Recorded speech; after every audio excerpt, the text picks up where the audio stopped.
Good day everyone, I am Remark Filiarin and I am going to discuss PC 213 Module 7 Lesson 2, which is all about netizenship and netiquette in online communities.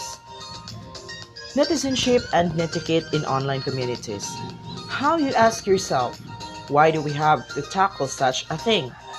The answer is due to the vast emerging technologies, and it is evident that most people and even younger kids used in their everyday lives. So, in order for us to be safe and secure in using these technologies, there is a great need for us to understand netizenship and to fully practice proper netiquette in online communities. To start our discussion, let's determine the learning outcomes for this discussion. We have here, first, define netizenship and netiquette. Second, formulate a set of netiquette guidelines. And the third one, create a campaign video to promote netiquette.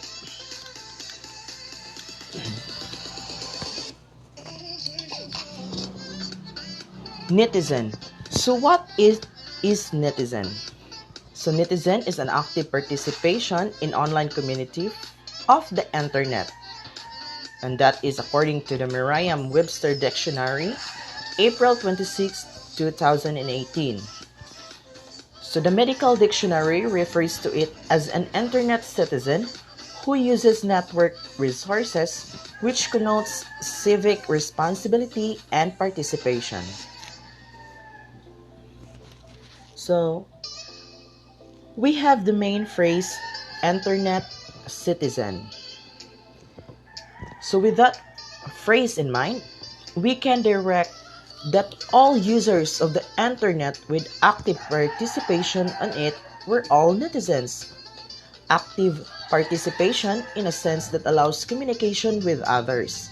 Participation in a certain thing, or it can be through chat, comment box, video conferencing, and others. So by that, I can say that I am a netizen in an online community, and so do you.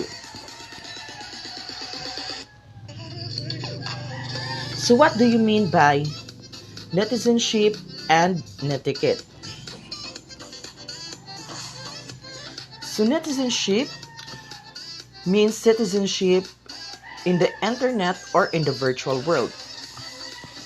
On the other hand, netiquette is the rules of socially accepted behavior that needs to be observed in writing an email, texting, and other communication on web. So to summarize, both are correlated to each other since both are connected to the web, to the internet. Netizenship was the status of being a citizen of the virtual world, while netiquette was the rules to be observed by all the netizens on the web. So I hope that's clear now. Let's move on to the netiquette guidelines.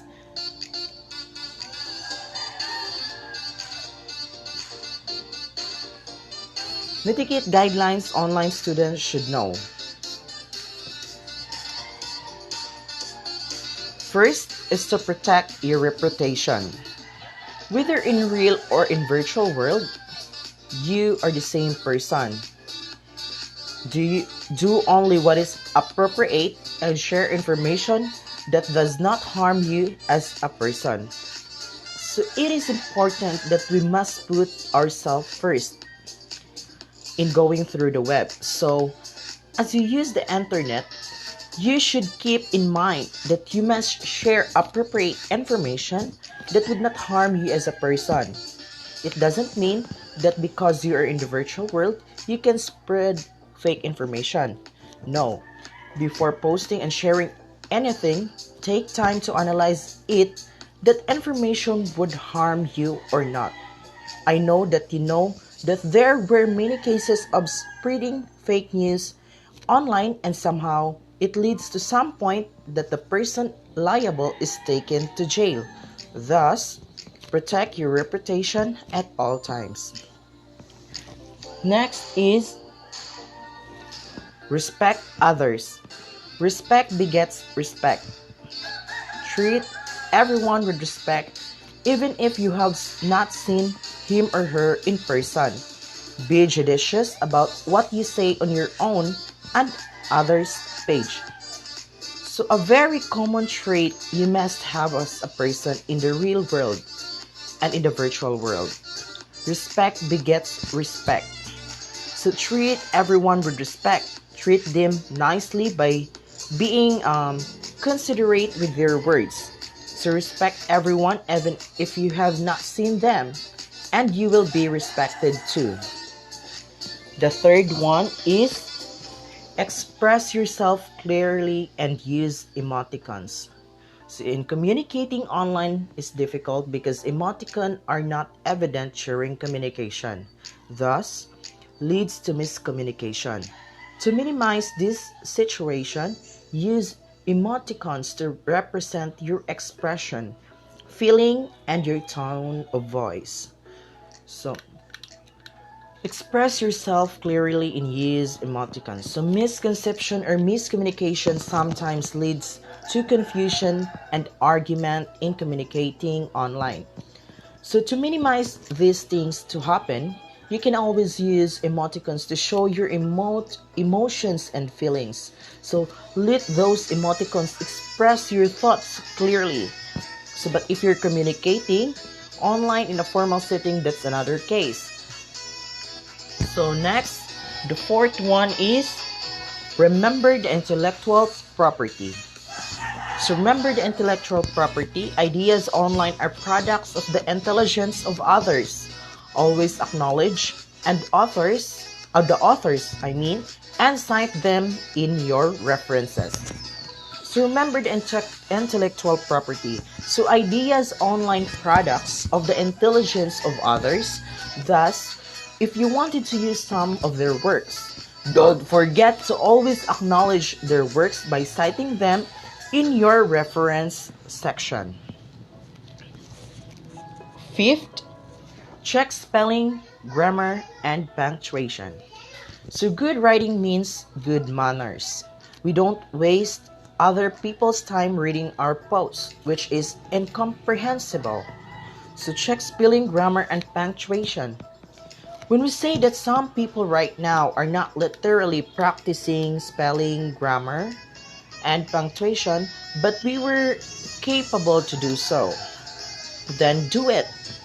We do not want to waste other people's time reading in our incomprehensible post.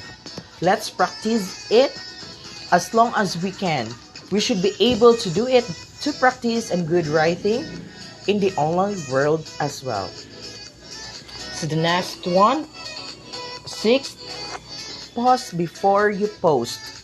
Take note that whatever you post becomes permanent. Therefore, think twice or thrice before you click send. Now, check your post before posting it online.